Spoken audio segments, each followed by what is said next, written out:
Welcome everybody to the Forge Forward podcast. I'm Phil de Cruz, your host, and I'm joined by the amazing Courtney Smith. How are you, Courtney? I'm awesome today, mate. Awesome. Good to see you. Nice and healthy, mate. First thing in the morning, mate. Talking to a wonderful guest today. He goes by the name of Simon O'Hara. He's the CEO of the Road and Freight New South Wales. Welcome to the podcast, Simon. Oh, it's a pleasure to be here, Phil and Courtney. Terrific. Yes, we've been crossing paths for years, Simon. I think across the industry in ways, and I was quite happy when Phil said, "I think we're going to work with Simon on Forge." So it was great to have you on board, mate. Oh, it's a real pleasure, and thank you for the opportunity. And it'll be lots of fun. It absolutely will. I haven't heard enough about road freight recently, so we're going to dive in a bit and hear what sort of innovative things they're doing. But before we do that, let's open up the floor. Simon, tell us about what road freight's doing, your role in road freight, how long you've been with the organisation, and what your mandates are, and how you see road freight adding value to Forge.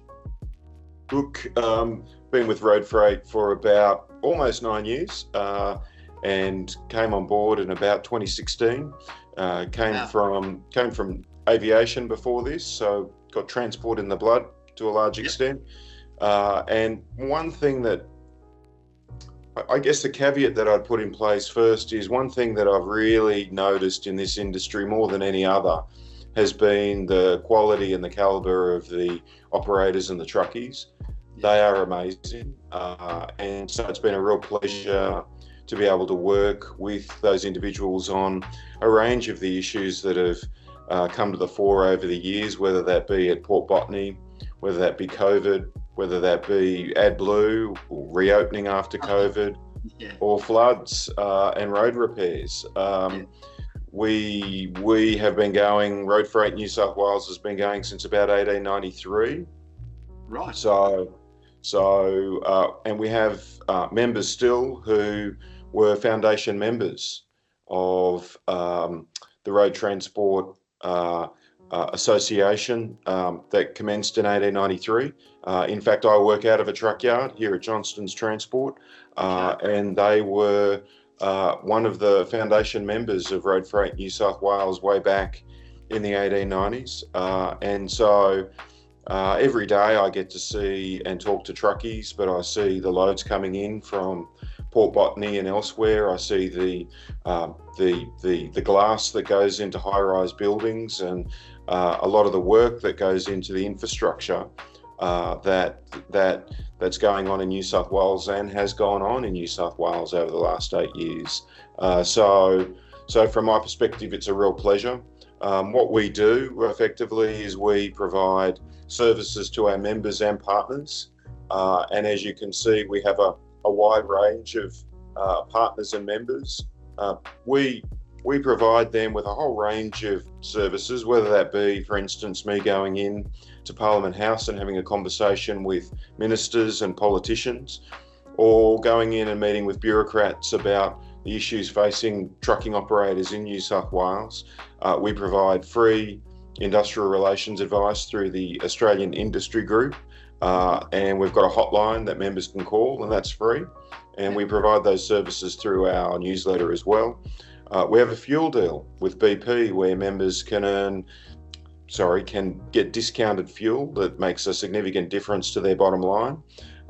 So for a lot of our members, they make back the membership the cost of joining Road Freight New South Wales in the first 2 or 3 months. And then from then on, it becomes, cream on top. So from our perspective, there's a pretty significant value proposition that we embrace.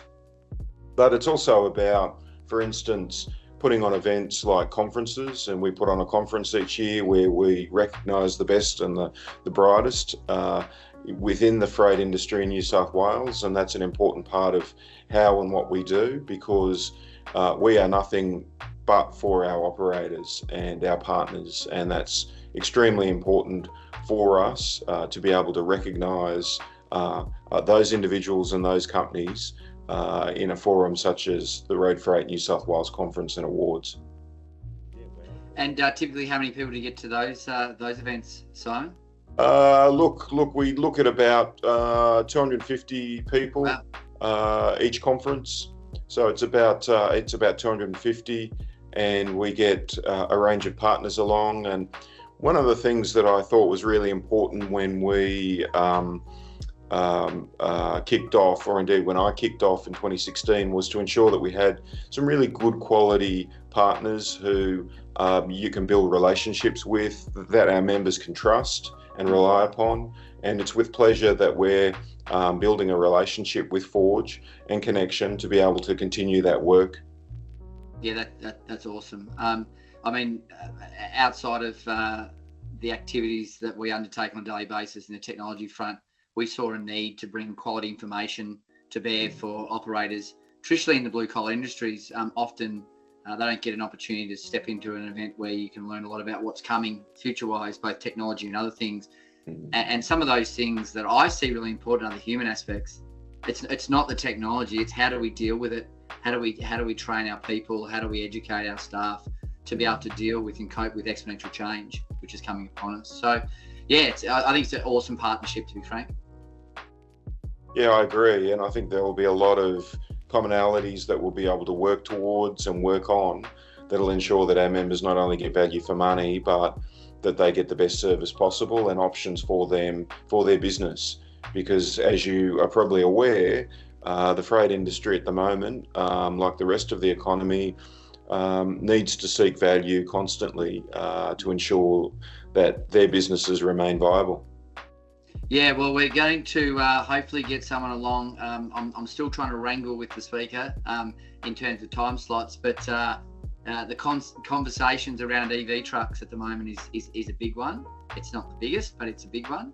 And I'm really keen to understand that and how that profiles out. I'm a little bit of a Tesla fanboy, Simon, in that I actually don't drive one. I've been waiting for the model that comes with full self-driving into Australia. So that's probably a year away for our regulators to allow some sort of sense of that. We know what our regulators are like, Simon. Yes, indeed. So it's not going to be easy, but yes, I saw them yesterday, and EVs and autonomous driving was in fact one of the topics of conversation. So that was interesting to hear. Really? Yesterday, yeah.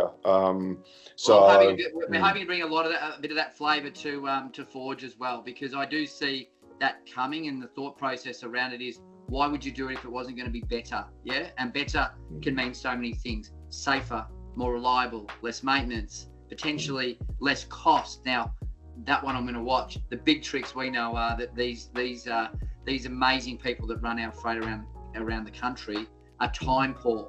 They don't have opportunities to stop and wait for a battery to recharge for an hour or two, right? So we've got some challenges ahead, but hopefully these new technologies bring the value that they are positioning.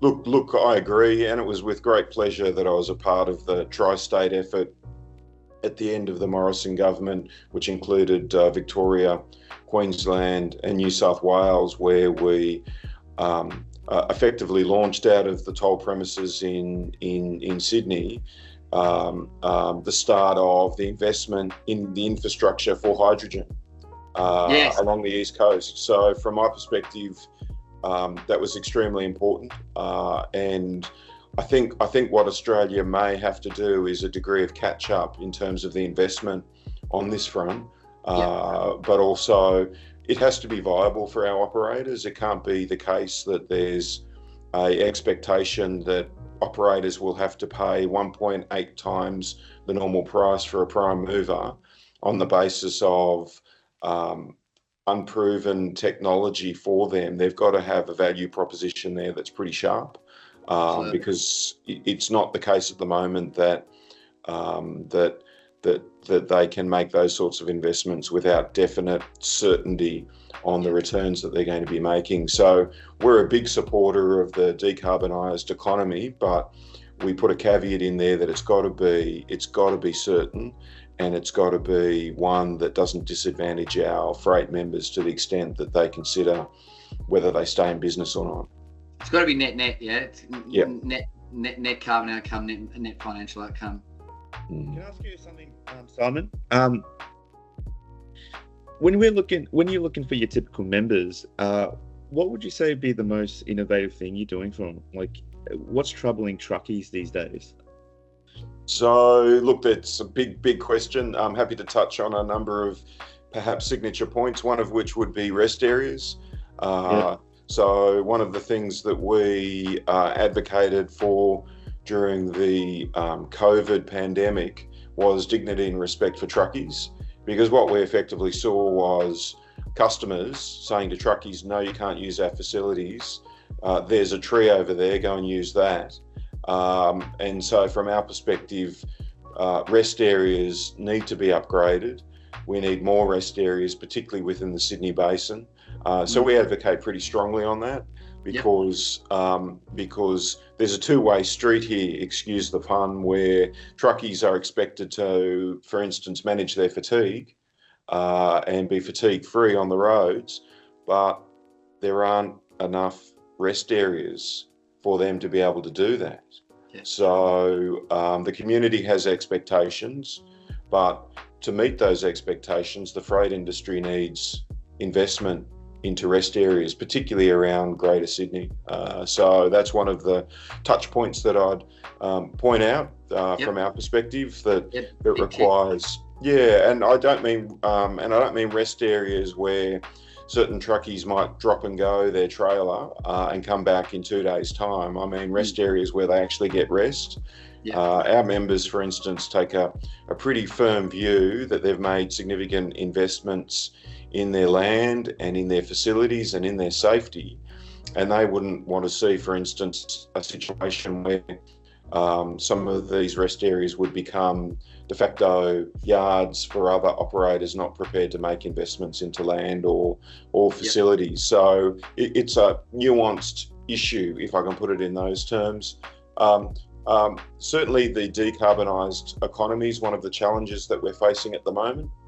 That's something that we're on record of being supportive of this, and we take the view that managed properly and with a degree of government investment, there will be opportunities for truckies to be able to actually, make that transition. And so we've got members at the moment that are making those investments, and they're making significant investments. So some of the conversations we have with government is around how we do that best. Like another touch point would be, for instance, port botany, where we, for instance, need to ensure that trucking operators can continue to, for instance, gain access and do it in a expeditious way in and out of the port. And so that's extremely important for us. It's not just those issues. We're obviously seeing a range of reforms going on at the moment with the HVNL, the Heavy Vehicle National Law. But in terms of what we are doing, I would suggest that part of it is the way in which we do it. So we're always looking to engage with ministers, with senior bureaucrats, to be able to achieve what our members need in terms of higher productivity vehicles and ensuring that they get the best bang for their buck. Yeah, there's some big topics there that you touched. Going back a little bit, it's really interesting. Connection has had a little bit of experience with the hydrogen marketplace. We've actually been involved with a company called Haringa in New Zealand, who is rolling out a heavy vehicle hydrogen network at the moment. We're helping them with some planning and some things around that. So that was a really interesting project to hear. That was getting up in some level of seriousness. I was surprised at the level of investment. So that was one. And then the second one you mentioned was this concept that sits around and whether it's the right or wrong framing, ESG being one of those things that came to bear over the last few years. And the fact that often governments and large organisations push these mandates downstream to smaller operators, and it can be often a very hard challenge to meet. So there are a couple of really interesting ones that when we're catching up, I'd love to dive into, because they really interest me. But the one that probably stands out the most is with the HVNL reforms and changes, particularly around things like the new EWD being finally regulated a few years ago. What else are you seeing on the roadmap that technology can add some value to in the transport industry?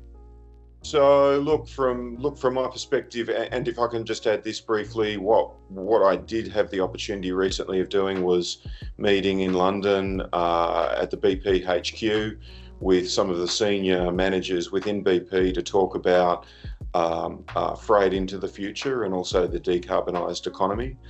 So that was a great opportunity to go into London and into the BP HQ and have a conversation with some of their senior people about what that looks like for Australia, but also to talk about what Australia could look like as a hydrogen exporter, for instance.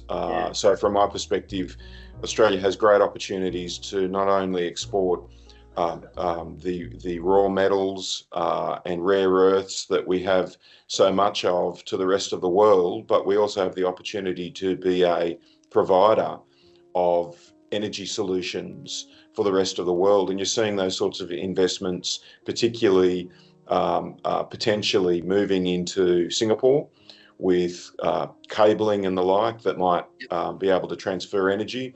But for hydrogen, I mean, we have great opportunities on this front, terrific opportunities to be able to export to the world energy that is not only produced in Australia, creates Australian jobs, but will also be taxed, which will come back for the common good. It will also mean that companies will be able to profit, which will be a net good for everybody. So from my perspective, hydrogen and the production of hydrogen within Australia is an awesome opportunity that I think we should grab with both hands. But in terms of the other things we're seeing AI roll out, for instance. Which is that in the front end, scheduling and management of task, or where are you seeing AI? So less so that, but it will, because what we're going to see is, for instance, the increase between GPT-4 to GPT-5 will be enormous. We have a techie here, Phil. This is good. He's onto it, mate. He's ahead of the curve as well. No. I mean, what you'll see is they talk about the transistor and that sort of whole evolution of what we see, and I think there's something called Moore's law or something similar where you are correct. Compute doubling every 2 years. Yes, I think for the next 5 years, what you'll see is a dramatic increase in the way in which AI, its capacity to do a range of things will increase, and I think it'll probably perhaps put the transistor progress in the shade, at least for 5 years. But look, not so much in scheduling just yet, but I suspect that that's coming. But more with, for instance, the cameras that are in cab. Machine vision is huge. It's unbelievable the advances taking place there, Simon. No question. I think you'll see, for instance, the more and greater use of that, and we've got partners who use that for the purposes of capturing 10 seconds before an incident, but also real-time alerts, which add to the safety component.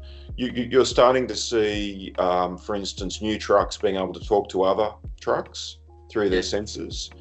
So, for instance, if a fleet, they're going on a particular route each day, and they find, for instance, that a particular gear is better on a particular hill or a particular aspect of that route, then that communicates in to the other trucks to be able to communicate that perhaps this gear is better than others. I see maintenance being massive with AI, machine learning around equipment cycles and things like that, and learning what's best equipment for the best task.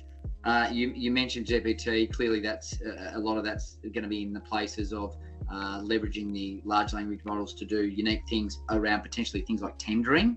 That could be really, really interesting, and contract management and all of these really interesting things that we're seeing. But if people do come along from your network to Forge, and we hope that they do, Simon, to come and see you in the flesh and to certainly see some innovation, we actually have some machine vision at Forge coming along. Oh, wow, to do a okay. practical demonstration too. So there's That's going to be awesome. some really good practical demonstrations on day 2 to enhance a user coming to learn a bit about leaning into the future, but also seeing that the future is kind of here. And some Yes. people, they just don't know, right? They just don't know. And you only know what you know. So these opportunities to be involved with organisations like yourself and the Forge conference gets that one quick stab at learning a lot quickly, which might take you months and months to do if you went solo and tried to do it piecemeal. Yeah, and I think there's a really good point here, and that is that you can come along to the Forge event and learn a great deal in a short period of time and make connections that might take you months or years to be able to do. And a great thing about this industry is sometimes you don't know what you don't know. And so an event like this, I think, fits well into that particular gap, because you'll be able to learn things and perhaps get a bit of a grasp on things that you otherwise may not come across day to day, week to week. I will make a promise to you that will take place. That will be put in place. I'm sure. We have some speakers that are next level. I lean into the future a lot, Simon, because I'm a bit of a futurist and a bit of a techo. Yes. But yeah, like to see the exponentiality that's taken place in the last, for me, probably 2 years, but for some probably a year since GBT was properly released.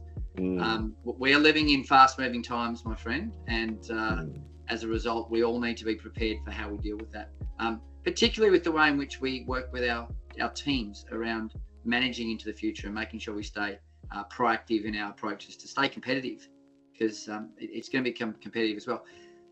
A little bit left of field conversation around that, if I may, is the issue we have in transport that I'm aware of around drivers. Can we talk to that a little bit? Because clearly, if we can make the job easier, we can get people home safer, we can meet and align to family conditions and things like that by intelligent routing and things of that nature. Are you seeing conversations emerging around that? Because there has been a shortage for a number of years, mate. Yeah, look, I can remember 6 years ago seeing the New York was it council or county looking and using AI for the purposes of finding the best routes for the yellow buses for kids. And that was 6 years ago. I saw that pop up and I thought, wow, that's a great way to use data. And so they were ahead of the curve on that front. In terms of operators, some of the larger operators certainly apply that. It's a matter of it permeating down, for instance, to the smaller operators and how they will use it. It's also about the accessibility of data and those sorts of applications, which at the moment, it's not something that you can find on, for instance, the maps that relate to Transport for New South Wales or anything like that. It hasn't quite hit that kind of level, and that's fair enough because it's a fast moving aspect and would require significant funding. But I would suggest that would be something that operators, and given that at least 80% of the industry is made up of smaller operators. And that they will grab that with both hands when it becomes available. I mean, part of the thing with the whole space that involves new things is it starts out free or at a basic cost, and then it increases in cost. So I think at this point we're looking at making it available to operators and maybe educating them about how it might be used. And I don't know offhand any applications that might do that for operators, but would love to know more if there are. I'd love to assist in any conversations to that nature. You mentioned some of the innovations you were doing around supporting your members with discounts at large vendors like BP and like, who are a fundamental part of the transport supply chain. I actually am seeing a little bit, and sorry, Phil, I know you're chopping the bit to get in, but this is really in my wheelhouse conversation, and I'm loving it. So I'm seeing the opportunities for innovations like in-cabin voice, where I know for a fact that within 6 to 12 months, the natural language capability of these systems will be so far forward from what we see today that a truck driver could literally be in a conversation in the cabin, safely, of course, like he listens to the radio, learning, educating, and doing things that would otherwise never be possible. And I'm talking, this is now, right? This is like we're in that.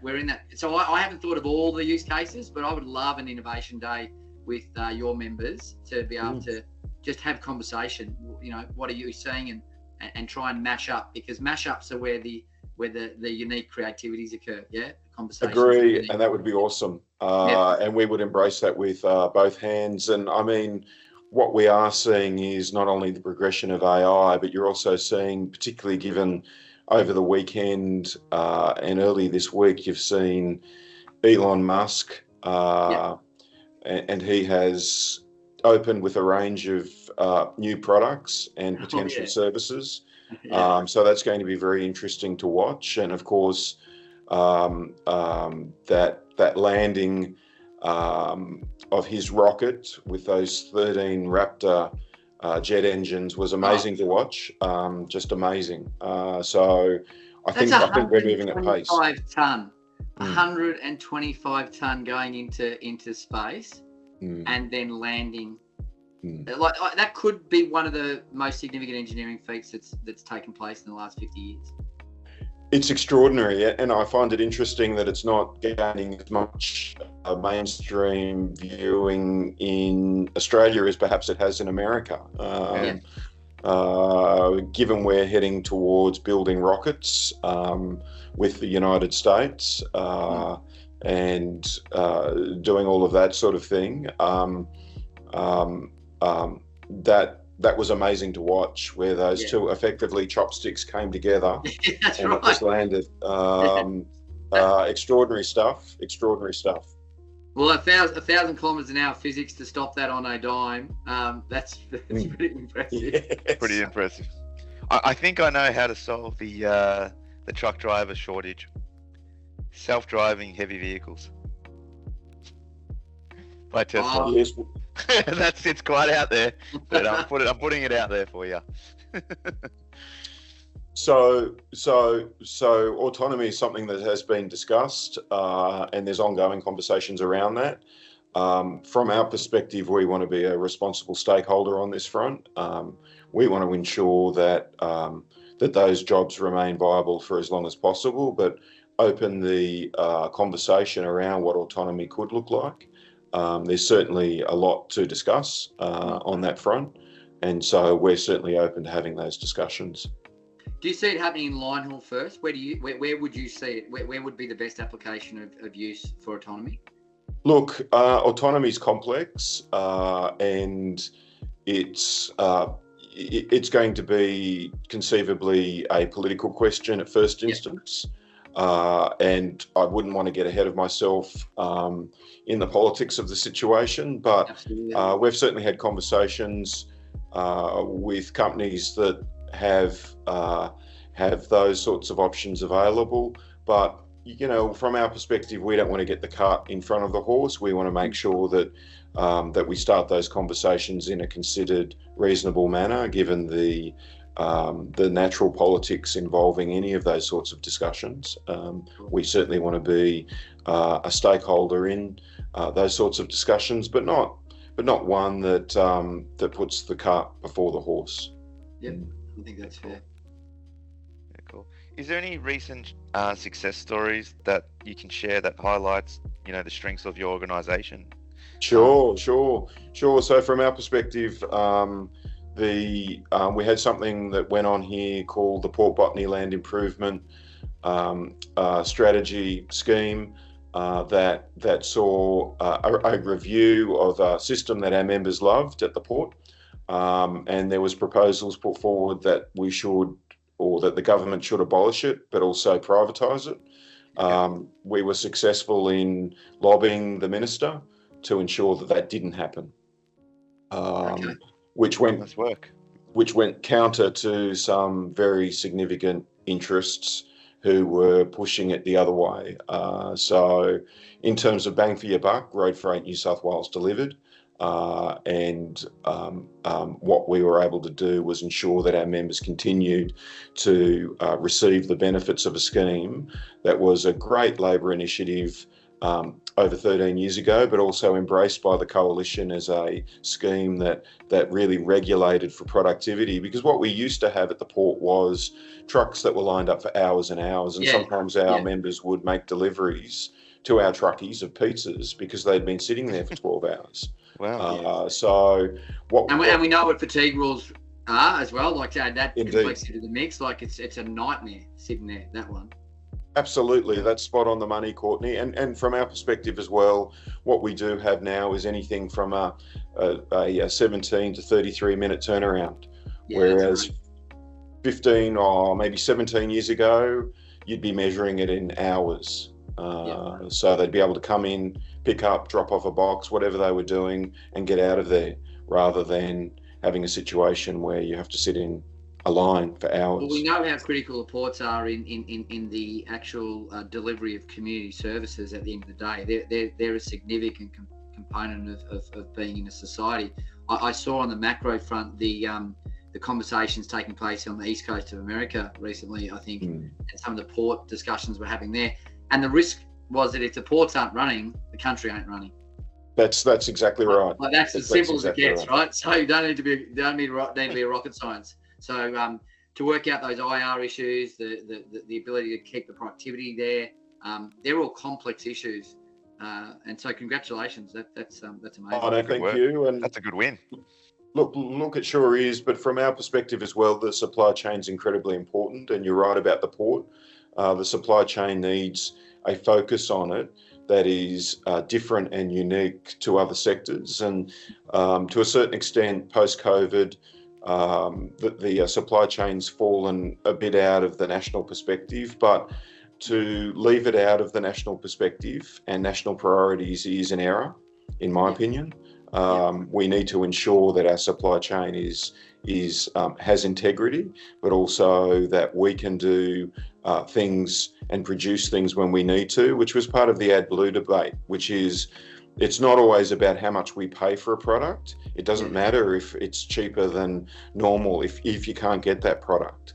So from our perspective, 100%. And I've watched all the conversations around Port of Melbourne, Port of Western Port, and all these really intriguing conversations that come to stand. We work with mixed fleets, so that's an interesting in its own right. You know, yellow gear and heavy road freight vehicles, and you hear stories about the things that are emerging in that space around sand, just sand. You can't have quarries in certain areas anymore, so people are driving potentially hundreds of kilometres to get sand. Now, that's a fairly important part of infrastructure in that it sits in concrete. So all of these really integrated elements that emerge, that are the chewing of distance in an Australian economy, that need to be worked on. You know, we need the road freight in New South Wales and these bodies to assist in being part of those discussions. Oh, for sure. And look, I think the real value proposition that came to the fore was during COVID, when we were able to lobby and ensure that trucks could keep moving, and that we didn't end up in a situation where truckies couldn't make deliveries after hours. 1, 2, that we divided loads. So for instance, the milk could get through, but the cheese couldn't. So from our perspective, they were really very important conversations, but also we're a responsible stakeholder in terms of when, for instance, we had cold stores go down in New South Wales, which then affected Queensland, Victoria, Western Australia. We provided advice and sought out other members, for instance, to be able to assist on that front, to ensure that foodstuffs could be delivered. In terms of AdBlue itself, we were able to advocate for secure shipments and also secure supply of AdBlue.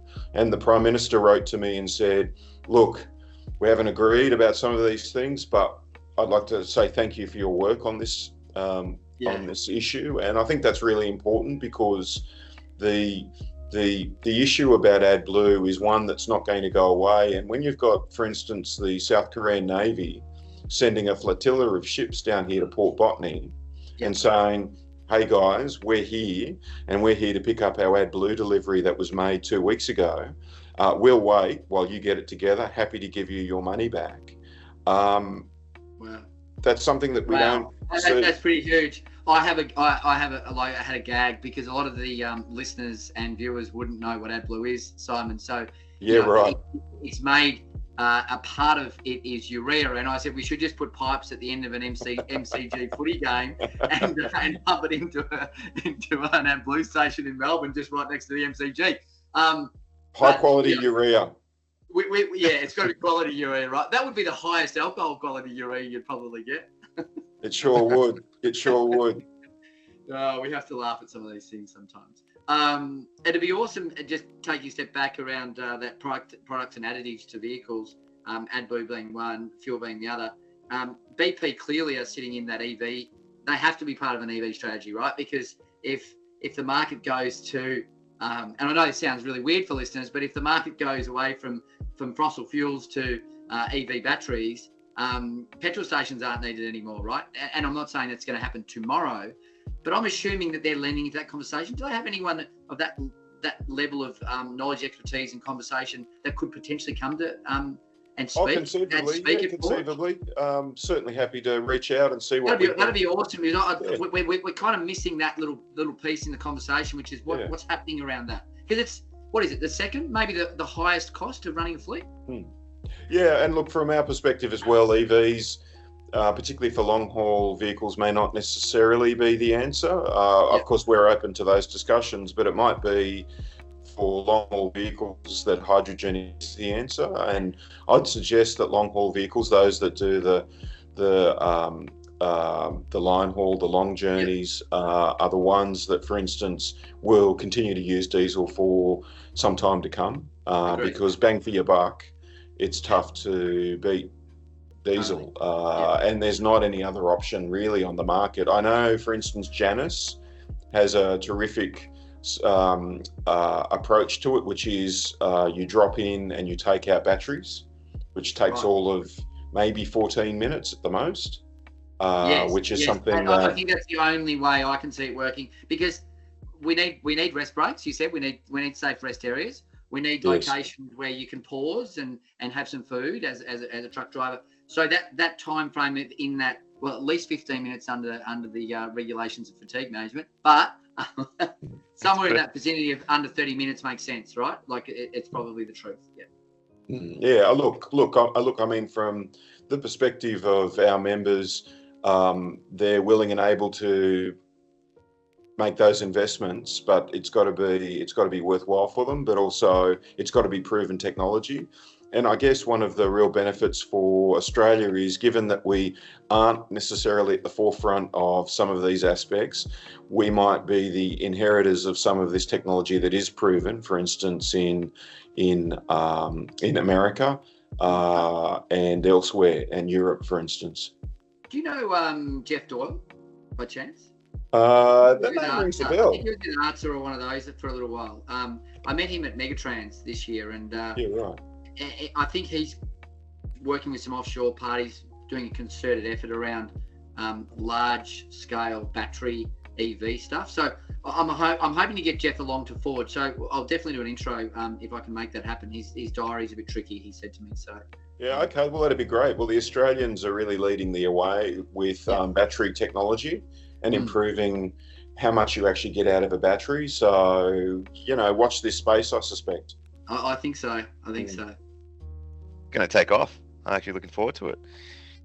Wow, it's been quite a journey, Simon. I think we've gone pretty far, maybe into 40 minutes into the podcast. It's probably our longest one that we've done, which is great. We're going to get a lot of stuff out of it. But I think because there's going to be a strong presence of transport at the Forge, particularly some of our big customers, maybe Ron Finnemore will be present and so on. I think it'd be a good outlet to spark up these conversations again. I'll probably leave you with one more question to take away.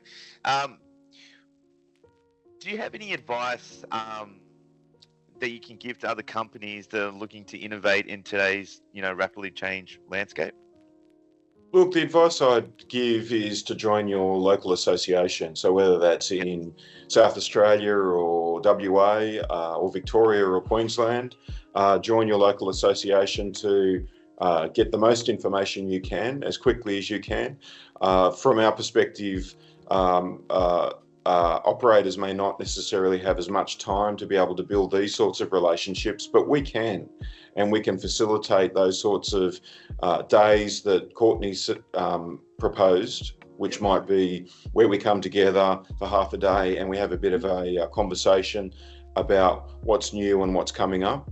The role of AI and how that's developing is so fast that guys like yourselves will know more than a lot of others and may be able to make those sorts of connections for our operators. So I think the first and foremost thing you should do is join your association, because without them leading the way and advocating for you with the regulators, with politicians, but also talking to third-party providers, you may not get as much information as you would like. And so that would be my number one suggestion. Yep. But also, I think as you see some of these new developments progress, I think over the course of the next 5 years, you're going to see an incredible amount of companies being, created and new opportunities come to the fore.